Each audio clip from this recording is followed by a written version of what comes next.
તારીખ 28/5/23ના રોજ રાત્રે 9:30 વાગે તાપી નદીના પટ ઉપર એક મહિલાની લાશ મળે છે, જે અનુસંધાને તપાસ કરતાં અડધો એક કલાક પછી એક બીજા પુરુષની પણ લાશ મળે છે, જેની તપાસ કરતાં જાણવા મળે છે કે કૌશિકભાઈની લાશ છે.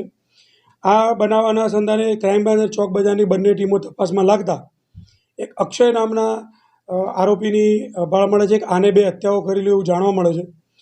પતિ પત્નીની બંનેની હત્યાની આરોપી કૌશિક જે દાહોદનો રહેવાસી છે.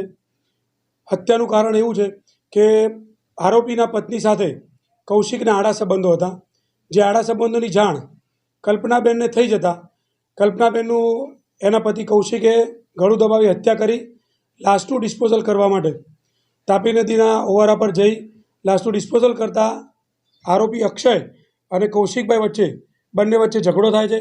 આ ઝઘડામાં અક્ષય આરોપી જે હાલનો આરોપી છે એ કૌશિકની પણ હત્યા કરી નાખે છે. એમ કરતાં પતિ પત્ની બેની હત્યા પ્રેમ પ્રકરણમાં બનવા પામેલ છે.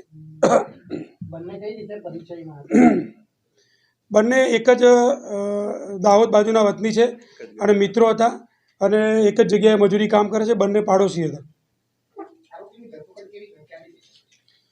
આરોપીની ધરપકડ દાહોદ ભાગી ગયેલ હતો અને તાત્કાલિક એનું વેરાવળ મળતા ત્યાંથી પકડી લાવે છે.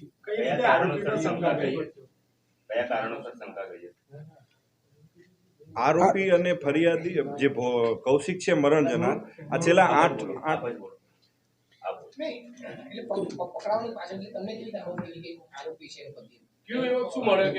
ભાગી ગયો. બંને સાથે જ રહેતા હતા. અક્ષય અને એની પત્ની મીના, કૌશિક અને કલ્પના એ બંને લોકો સાથે જ રહેતા હતા.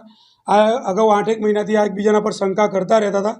આ બાબતે અગાઉ પણ ઝઘડા થઈ ચૂકેલા છે, પરંતુ જે દિવસે આ મજૂરી કામ જાય છે અને મજૂરી કામ કરીને આવે છે તો આ બંને જણા ઘરે મળતા નથી, એટલે શંકા વધારે દૃઢ થાય છે. અને આ થયા પછી આરોપી અક્ષય ભાગી જાય છે, એટલે પોલીસને પૂરેપૂરી શંકા થાય આ જ આરોપી છે. અને આરોપીને લાવી અને સઘન પૂછપરછ કરતા આરોપીએ ગુનાની કબૂલાત કરેલી છે. પ્રથમ હત્યા કલ્પનાની હત્યા એના પતિ કૌશિકે કરી છે. કૌશિકે હત્યા કર્યા પછી રિક્ષામાં બોડી નાખી અને તાપી નદીના ઓવારા પર એનું ડિસ્પોઝલ કરવા જતા હતા. એ ટાઈમે અક્ષય પણ એમની સાથે હતો અને એ બાબતે બંને જણને અક્ષયને ખબર પડી કે કલ્પનાની હત્યા કૌશિકે કરી નાખી છે. એ બાબતે બંનેને ઝઘડો થયો અને ઝઘડા અનુસંધાને અક્ષયે કૌશિકનું પણ ઢીમ ઢાળી દીધું છે.